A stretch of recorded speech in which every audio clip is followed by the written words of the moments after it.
បានជំរាបសួរបងប្អូនជនរួមជាតិជាទីគោរពថ្ងៃនេះយើងមកអាននិងស្ដាប់នៅច្បាប់រដ្ឋធម្មនុញ្ញជាបន្តទៀតនៅក្នុងមាត្រាទី40មាត្រា41និយាយអំពីសិទ្ធិនិងករណីយកិច្ចរបស់ប្រជាពលរដ្ឋខ្មែរនៅក្នុងមាត្រា40នេះគឺស្ថិតនៅក្នុង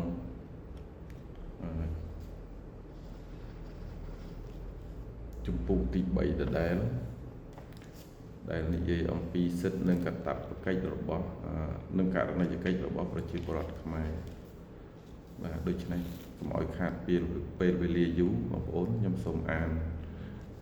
ជូនជាសម្ដាប់ជាបន្តទៀតមាត្រា40សេរីភាពក្នុងការដើរឆ្ងាយចិត្តនិងតាំងទីលំនៅក្នុងស្ថានភាពស្របច្បាប់របស់ប្រជាពលរដ្ឋត្រូវបានគោរពប្រជាពលរដ្ឋខ្មែរអាចចេញទៅតាំងទីលំនៅនៅក្រៅប្រទេសឬវិលត្រឡប់មកវិញបានការរក្សាសិទ្ធិមិនឲ្យរំលោភលើលំនៅឋាននិងអាចកំបាំងនៃការឆ្លើយឆ្លងតាមលិខិតតាមសារទូរលេខទូរពំទូគមនាគមន៍និងតាមទូរស័ព្ទត្រូវបានធានាការឆែកឆេរលំនៅឋានសម្ភារៈវត្ថុនិងលើរូបបុគ្គលត្រូវធ្វើឲ្យស្របនឹងបញ្ញត្តិច្បាប់មាត្រា41ប្រជាពលរដ្ឋខ្មែរមានសេរីភាពខាងការបញ្ចេញមតិរបស់ខ្លួនសេរីភាពខាងសារព័ត៌មានសេរីភាពខាងការបោះពុម្ពផ្សាយសេរីភាពខាងការប្រជុំជនណាក៏ដោយមិនអាចឆ្លៀតប្រើសិទ្ធិនេះដោយរំលោភនាំឲ្យប៉ះពាល់ដល់កិត្តិយសរបស់អ្នកដទៃដល់ទំនៀមទម្លាប់ល្អរបស់សង្គមដល់សណ្ដាប់ធ្នាប់សាធារណៈនិងដល់សន្តិសុខជាតិបានឡើយរបបសារព័ត៌មានត្រូវរៀបចំឡើងដោយច្បាប់មាត្រា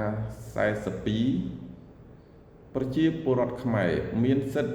បង្កើតសមាគមនិងគណបកនយោបាយសិទ្ធិនេះត្រូវកំណត់ក្នុងច្បាប់ប្រជាពលរដ្ឋខ្មែរទាំងឡាយអាចចូលរួមក្នុងអង្គការមហាជនជួយគ្នាទៅវិញទៅមកការពារសមិទ្ធផលជាតិនិងសណ្ដាប់ធ្នាប់សង្គមមាត្រា43ប្រជាពលរដ្ឋខ្មែរទាំងពីរភេទមានសិទ្ធិពេញទីខាងជំនឿសេរីភាពខាងជំនឿនិងការប្រតិបត្តិខាងផ្លូវសាសនាត្រូវបានរដ្ឋធានាក្នុងលក្ខខណ្ឌដែលមិនប៉ះពាល់ដល់ជំនឿឬសាសនាដទៃទៀតដល់សណ្ដាប់ធ្នាប់និងសន្តិសុខសាធារណៈព្រះពុទ្ធសាសនាជាសាសនារបស់រដ្ឋមាត្រា44ជនណាក៏ដោយទោះជាបុគ្គលក្តីជាសមូហភាពក្តី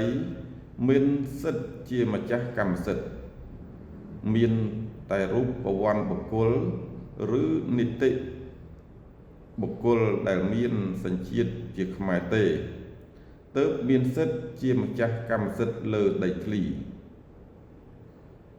កម្មសិទ្ធិឯកជនស្របច្បាប់ស្ថិតនៅក្រោមការគាំពៀនៃច្បាប់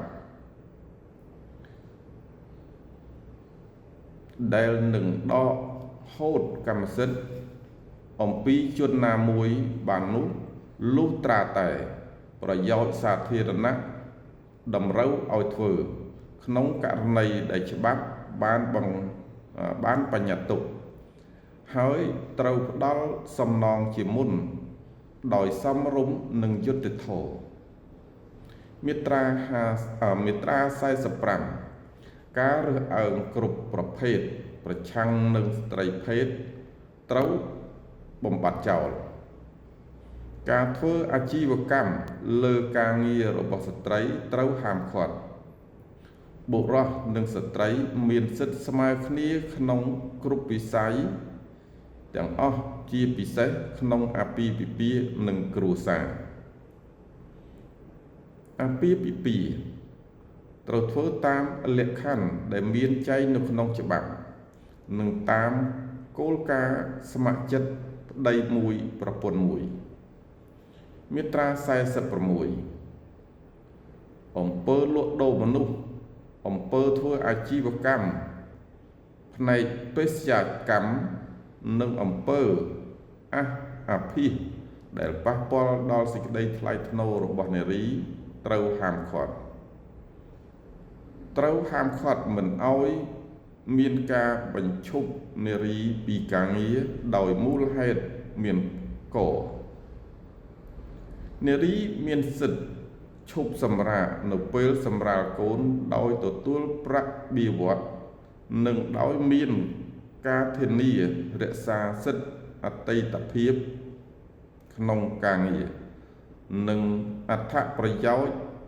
សង្គមផ្សេងទៀត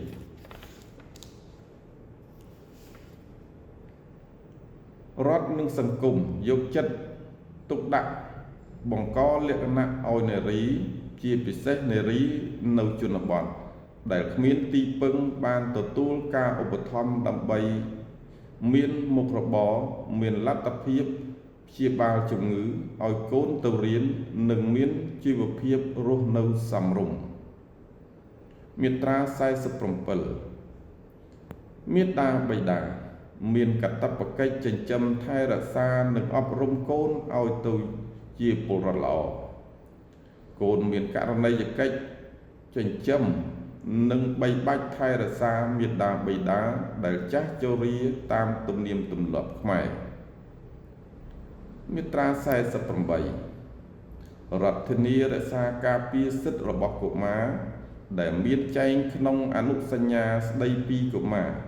ជាពិសេសសិទ្ធិមានជីវិតរស់នៅសិទ្ធិទទួលការអប់រំរៀនសូត្រសិទ្ធិត្រូវបានទទួលការគាំពារក្នុងស្ថានភាពមានសង្គ្រាមនិងការពារប្រឆាំងនឹងអាជីវកម្មសេដ្ឋកិច្ចឬកម្មគុណលើកុមាររដ្ឋគាំពារប្រឆាំងនឹងការងារទាំងឡាយដែលអាចធ្វើឲ្យខូចដល់ការអប់រំនិងការរៀនសូត្ររបស់កុមារឬដែលនាំឲ្យអន្តរាយដល់សុខភាពឬសុខុមាលភាពរបស់កុមារមាត្រា49ប្រជាពលរដ្ឋខ្មែរគ្រប់រូបត្រូវគោរពរដ្ឋធម្មនុញ្ញនិងគោរពច្បាប់ប្រជាពលរដ្ឋខ្មែរគ្រប់រូបមានកាតព្វកិច្ចរួមចំណែកកសាងប្រទេសជាតិនិងការពារមាតុភូមិមាត្រាបាទបងប្អូនសុំទោសហើយសូមផ្អាកត្រឹមនេះសិនដោយ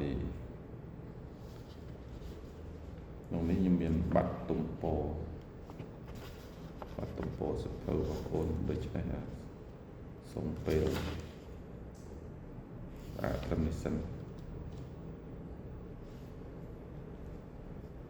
សូមខន្តីអភ័យទោសបាទដោយសារទំព័រសភៅរបស់ខ្ញុំរហែកដូច្នេះខ្ញុំត្រូវរកវាឡើងវិញ